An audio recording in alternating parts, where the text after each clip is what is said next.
सभी साथियों को नमस्कार। सबसे पहले तो 16 जून को भोपाल में हुए आउटसोर्स अस्थायी अंशकालीन ग्राम पंचायत कर्मचारियों के हल्ला बोल आंदोलन और उसमें शामिल हमारे तमाम सारे साथियों को इस कार्यक्रम को सफल और ऐतिहासिक बनाने के लिए बधाई। साथियों, मोहन यादव की सरकार बनने के बाद लोकसभा चुनाव के बाद भोपाल में यह किसी भी कर्मचारी श्रमिक संगठन का पहला कार्यक्रम था और यह पहला कार्यक्रम जिस तरह की हमें उम्मीद थी उतना ही प्रभावशाली और चर्चित रहा। आप सब लोगों ने लाखों लाख मध्य प्रदेश का पीड़ित प्रचारक कर्मचारी इस आंदोलन से जुड़ा अलग अलग माध्यमों से सोशल मीडिया पर वह इस आंदोलन से जुड़ा रहा। फिजिकल उपस्थिति भोपाल में जितनी उम्मीद थी उतनी नहीं हुई, लेकिन जितनी भी हुई वो पर्याप्त थी। और इस आंदोलन के बाद जो हम लोग चाहते थे, हम लोगों ने जो सोचा था कि वैसा ही हो रहा है। आज मध्य प्रदेश के अंदर ये अन्यायकारी जो कल्चर है, जो सरकारी विभागों में काम करने वाले कर्मचारियों के ऊपर लागू किया गया है, यह मुद्दा बनने लगा है। पिछले 2-2.5 साल, ये बहुत कम समय है, लेकिन इस कम समय में जिस तरीके से हम लोगों ने इस मुद्दे को उठाया है, उसके बाद एक बात स्पष्ट हो गई कि आज इस सवाल पर, इस आंदोलन से सिर्फ वो कर्मचारी ही नहीं जुड़ा है, बल्कि समाज के बहुत बड़े तबके के लोग भी जुड़ते चले जा रहे हैं। और वो भी अब ये चर्चा करने लगे हैं कि जो सरकारी नौकरियों में लागू किया गया आउटसोर्स अस्थायी ठेका अंशकालीन वो कल्चर जो लागू किया गया है, यह बाकी अन्यायकारी है। इसमें काम करने वालों को न पैसा मिलता है और न ही उनकी रोजगार में कोई सुरक्षा है। और हम लोग यही चाहते थे कि यह आंदोलन आम लोगों के बीच पहुंचे और आम लोगों तक पहुंचाने की जिम्मेदारी आप सबकी भी है। इसलिए हम लगातार आपसे कहते हैं कि सोशल मीडिया एक ऐसा माध्यम है, एक ऐसा प्लेटफॉर्म है जिसका अगर सही से उपयोग किया जाए तो हम अपनी बात मध्य प्रदेश के 9 करोड़ लोगों तक पहुंचा सकते हैं। और जब 9 करोड़ लोगों तक ये बात पहुंचेगी और जब उनको ये पता चलेगा कि उनके ही बच्चों के साथ ये अन्याय हो रहा है, तो निश्चित रूप से इसका दबाव सरकार पर पड़ता है। इसलिए साथियों, आप हमारा जो फेसबुक पेज है आउटसोर्स की आवाज, इसे वह जो चर्चा हम लोग करते हैं, जो पोस्टें हम डालते हैं और लाइक करें इस पेज को और ज्यादा से ज्यादा तक लोगों तक पहुंचाएं। इसलिए साथियों, आज के इस फेसबुक लाइव को भी आप लोग, जितने लोग जुड़ते जा रहे हैं, वो इसको शेयर करें और पेज को अधिक से अधिक लोगों को लाइक करने के लिए प्रेरित करें। तो साथियों, हम लोगों ने 16 जून को जो आंदोलन करके सरकार के सामने अपने मुद्दे रख दिए हैं और हम लोगों ने उस दिन ये आह्वान भी किया है कि हमारी जो संघर्ष है, हमारी जो लड़ाई है, वह लड़ाई, वो संघर्ष जारी रहेगा। 1 जुलाई से विधानसभा सत्र शुरू हो रहा है। हम लोग विधानसभा सत्र के दौरान भी इस मुद्दे को अपने लोकतांत्रिक तरीके से संघर्ष के रास्ते पर चलते हुए उठाते रहेंगे। इसके साथ ही पहली बार ऐसा हुआ है मध्य प्रदेश में कि कई विधायकों ने विधानसभा में इस आउटसोर्स अस्थायी अंशकालीन इस कर्मचारियों के सवालों को लगाया है, जिन पर सरकार को जवाब देना है। साथ ही कई नेताओं ने पत्र लिखे हैं। दिग्विजय सिंह जी ने भी मुख्यमंत्री को पत्र लिखा है। जो न्यूनतम वेतन का मुद्दा हमारे सामने आ गया है कि बढ़ा हुआ वेतन कम किया गया है, यह मुद्दा भी एक बड़ा गंभीर मुद्दा बनकर उभर रहा है। इस पर भी मध्य प्रदेश के अलग अलग क्षेत्रों में अलग अलग श्रमिक और कर्मचारी संगठन आंदोलन कर रहे हैं और वो एक संयुक्त संघर्ष की तरफ आगे बढ़ रहे हैं। इसलिए साथियों, ये जो न्यूनतम वेतन का मुद्दा है जिससे हमारे लोग जुड़े हुए हैं, 1 जुलाई को हाई कोर्ट में इस पर सुनवाई होनी है। सरकार को अपना पक्ष रखना है। महत्वपूर्ण बात यह है कि जो 16 जून को हम लोगों ने भोपाल में कार्यक्रम किया है, उसका असर सरकार पर पड़ा है और सरकार जो है कर्मचारी और मजदूर के हित में इस हाई कोर्ट में पक्ष रखेगी और जो स्टे लगा है, ये स्टे 1 तारीख को हट सकता है और न्यूनतम वेतन पुनरीक्षण का जो मुद्दा है और 2024 में पुनः पुनरीक्षण होना चाहिए, हमारा ये जो सवाल है, ये सवाल भी अब चर्चा में आया है। लेकिन हमारा जो संघर्ष हम लोगों ने खड़ा किया था, उस समय वेतन हमारा मुद्दा नहीं था। हमारा मुद्दा था कि नौकरियों में जो आउटसोर्स अस्थायी कल्चर पैदा किया गया है, ये खत्म होना चाहिए। इसलिए हमारी लड़ाई इसको खत्म कराने की लड़ाई है जिसे हम लड़ रहे हैं और इसमें हम जीतेंगे इसलिए कि इससे पहले भी सरकारी दफ्तरों में इस तरह की जो व्यवस्थाएं लागू की गई, वो व्यवस्थाएं खत्म हुई थी और वो सोते हुए खत्म कतई नहीं हुई थी, वह संघर्ष के जरिए ही खत्म कराया गया था उनको। तो साथियों, आप ये जो ऑल डिपार्टमेंट आउटसोर्स अस्थायी अंशकालीन ग्राम पंचायत कर्मचारी संयुक्त मोर्चा है, इस मोर्चे के साथ जुड़े। हमें मालूम है कि हमारे बहुत सारे साथी फिजिकली तौर पर हमारे आंदोलनों से नहीं जुड़ पाते और जुड़ भी नहीं सकते। अगर जिस दिन ये सारे के सारे लोग आंदोलन से फिजिकली जुड़ जाएंगे, उसी दिन ये समस्या का अंत हो जाएगा। लेकिन ऐसा संभव है नहीं। हमारे पूर्व के भी अनुभव हैं और हम ये मजबूरियों को समझते हैं। हम लोग जिस आंदोलन को खड़ा कर रहे हैं, उस आंदोलन के विरोध में भी बहुत सारे लोग काम कर रहे हैं। कंपनियां जो आपके साथ अन्याय करके करोड़ों रुपए कमा रही हैं, वो कंपनियां सीधे सीधे हमारे आंदोलन के खिलाफ आप लोगों को आंदोलनों में शामिल होने से रोकने का काम करते हैं। कुछ कर्मचारी श्रमिक संगठन भी हैं जो कतई नहीं चाहते कि इन पीड़ित प्रताड़ित लोगों का कोई नया मोर्चा बने और वो संघर्ष करे, क्योंकि उनके भी अस्तित्व का सवाल है। इसलिए आपके लिए ये जरूरी होता है कि आप अपने उन दोस्तों को, अपने उन शुभचिंतकों को पहचाने जो आपके सवालों को निरंतर उठाते रहते हैं। हमारे संगठन के काम करने का जो तरीका है, हम लोगों ने एक बार कोई आंदोलन करके घर बैठ जाने वाला तरीका नहीं अपनाया।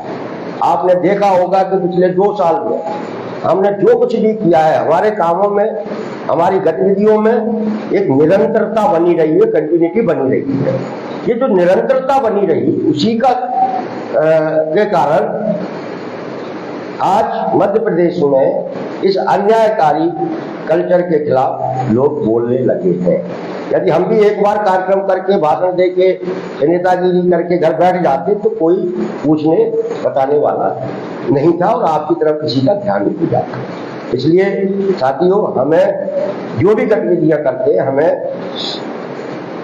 उन गतिविधियों को में निरंतरता का बना रहना बहुत जरूरी है। इसलिए हम लोगों ने 16 जून को यह आह्वान किया था कि हमारा ये संघर्ष जारी रहेगा और विधानसभा सत्र के दौरान हम लोग भोपाल में अपने भोपाल के साथियों के जरिए एक 4 दिवसीय धरने की योजना बना रहे हैं, जिसकी घोषणा बहुत जल्दी की जाएगी तारीखों।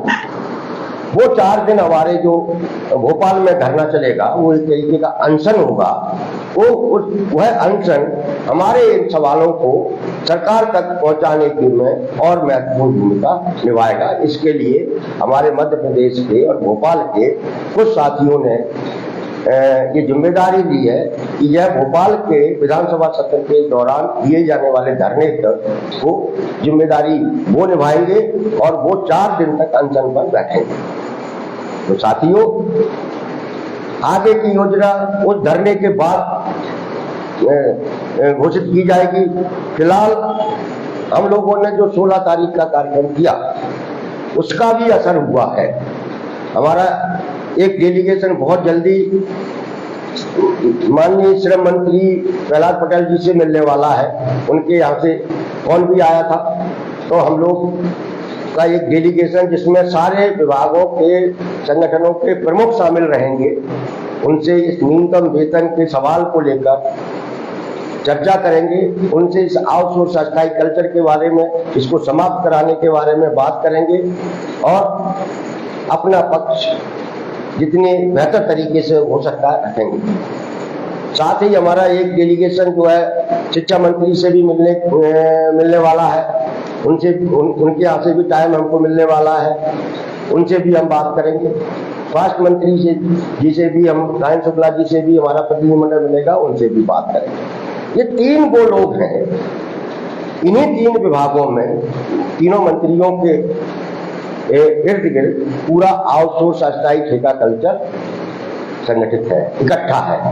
स्वास्थ्य विभाग जिसमें सबसे ज्यादा अन्याय हो रहा है और सबसे ज्यादा आउटसोर्स अस्थायी कर्मचारी है, जिला अस्पतालों से लेकर मेडिकल कॉलेज, उनकी संख्या लाखों में है। लेकिन क्योंकि स्वास्थ्य विभाग में छोटे छोटे ठेके हैं और वो अपने कर्मचारियों को बहुत दबाकर रखते हैं और वो संगठित नहीं हो पा रहे, और इसलिए हमारा जो अगला जो प्राथमिकता है वो स्वास्थ्य विभाग को संगठित करने की है। दूसरा, शिक्षा विभाग में भी, स्कूलों और छात्रावासों में भी बड़ी संख्या में हमारा आउटसोर्स अस्थायी कर्मचारी काम कर रहा है, जिन्हें बहुत कम पैसा मिलता है, 5,000, 4,000, 3,000। माननीय श्रम मंत्री जो खुद पंचायत ग्रामीण विकास मंत्री हैं, और पंचायतों में बड़ी संख्या में हमारा अस्थायी कर्मचारी काम करता है। ग्राम पंचायतों के कर्मचारी है, पंप ऑपरेटर है, भ्रष्ट है, चौकीदार है, वगैरह वगैरह, जिनको 2,000, 3,000, 4,000 रुपये मिलते हैं। हम माननीय श्रम मंत्री से मिलेंगे तो पंचायत के कर्मचारियों का मुद्दा तो उठेगा ही उठेगा, लेकिन पूरे मध्य प्रदेश के अंदर जो श्रमिकों के साथ अन्याय हो रहा है, यह मुद्दा भी चर्चा में रहने वाला है। तो साथियों, यह जानकारी भी इसलिए हम आपसे साझा कर रहे हैं क्योंकि हम लोगों ने इस आंदोलन को सोशल मीडिया से ही विकसित किया है, और आप सब लोगों की जानकारी में ये मुद्दे रहेंगे तब आप वो भी ये कहने को होगा कि हमारा संगठन निरंतर सक्रिय रहा, और सक्रिय रहने के बाद हम लोगों के कामों में, हम लोगों के वेतनों में कुछ सुधार हुए। 2-2.5 साल के अंदर जितना अपनी ताकत के दम पर जितना कुछ कर सकते थे उतना किया है। आप सब लोग भी जानते हैं कि न्यूनतम वेतन भी कोई चीज होती है। 2 साल पहले तक कोई चर्चा नहीं करता था, कोई बातचीत नहीं थी इस मुद्दे पर, लेकिन 2 साल के अंदर अपने संगठन की सक्रियता ने हर किसी को न्यूनतम वेतन के सवाल पर एकजुट कर दिया, इकट्ठा किया, और हर किसी को समझा दिया ये बात कि आपको इतना मिलना चाहिए, यह आपका अधिकार है, यह आपका हक है, इसे छीना जा रहा है। कई विभागों में इसको लेकर सुधार हुआ, लेकिन आज भी सरकारी विभागों में लाखों कर्मचारी हैं जिसका साथ खुद सरकार अन्याय कर रही है। सरकार खुद न्यूनतम वेतन नहीं दे रही है, वो लाखों में है, उसे भी न्यूनतम वेतन मिलना चाहिए। यह मुद्दा लगातार हम उठाते रहेंगे, और जब तक वो न्यूनतम वेतन उनके दायरे में नहीं आ जाते, उन्हें न्यूनतम वेतन नहीं मिलता है, तब तक हम लोग इस लड़ते रहेंगे, एक संघर्ष करते रहेंगे और सबको साथ जोड़ते रहेंगे। आप अपने जैसे पीड़ित प्रकार के लोगों को एकजुट करना, यह आपकी भी जिम्मेदारी है, जिसे आपको अपने अपने जिलों में निभानी है। तो साथियों,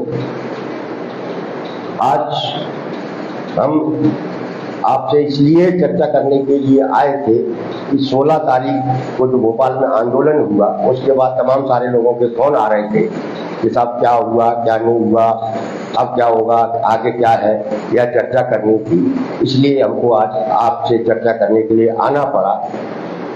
16 तारीख के हल्ला बोल आंदोलन के बाद और उसका जो असर हुआ है वह काफी दूर तक गया है, और ये मुद्दा चर्चा में पुनः आया है। क्योंकि मोहन यादव की सरकार बनने के बाद ये पहला आंदोलन था किसी भी संगठन का, और इस आंदोलन में थोड़ी सी फिजिकली आप लोगों की संख्या और बढ़ जाती तो निश्चित रूप से हम लोग इस आंदोलन को और प्रभावशाली बना सकते थे। लेकिन जितना भी चला वह अच्छा रहा, मीडिया में बढ़िया कवरेज मिला, सोशल मीडिया पे ये लगातार चल रहा है। और उस दिन जितने लोग संगठित हुए, भोपाल आए, वह वो लोग थे जो अपने हक के लिए, अपने रोजगार के लिए और रोजगार में सुरक्षा के लिए, एक सम्मानजनक वेतन के लिए लड़ना चाहते थे। भोपाल में ये पहली बार था जब बगैर परमिशन के हम लोगों ने चिनार पार्क में धरना भी दिया। पुलिस ने हमको वहां से 11 बजे बाहर निकाला, हम लोगों ने रैली भी निकाली और बोर्ड ऑफिस चौराहा अंबेडकर प्रतिमा के समक्ष हम लोगों ने चक्का जाम भी किया और 2 घंटे तक हमारा प्रदर्शन भी चला। और हमारा एक प्रतिनिधिमंडल मुख्यमंत्री कार्यालय गया और वह ज्ञापन देकर अपने मुद्दों पर चर्चा कर वापस आया। तो ये 16 तारीख का हमारा जो कार्यक्रम था, पहला कार्यक्रम था नई सरकार में, हमारे अपेक्षा अनुसार प्रभावशाली रहा, काफी चर्चा में रहा। आज उस आंदोलन से मध्य प्रदेश का लाखों लाख आउटसोर्स अस्थायी, अंशकालीन, ग्राम पंचायत कर्मचारी जुड़ा। आगे भी हम लोग अपने संघर्ष को जारी रखेंगे और इन सवालों को उठाते रहेंगे। आप सब लोगों से पुनः अपील है, आग्रह है कि आप इस आंदोलन का हिस्सा बने, इसे लोगों तक पहुंचाएं। हमारे ये जो फेसबुक पेज है आउटसोर्स की आवाज, इसको अधिक से अधिक शेयर करें, लाइक करें, फॉलो करें। यह वो पेज है जो आपके रोजगार को सुरक्षित कराने में महत्वपूर्ण भूमिका निभाएगा। कल हम इस आंदोलन को खड़ा करने के संबंध में एक महत्वपूर्ण अपील आपसे करेंगे वीडियो के जरिए। उस अपील को सुने और इस आंदोलन को खड़ा करने में जो भी आप सहयोग कर सकते हैं वो सहयोग करें। धन्यवाद।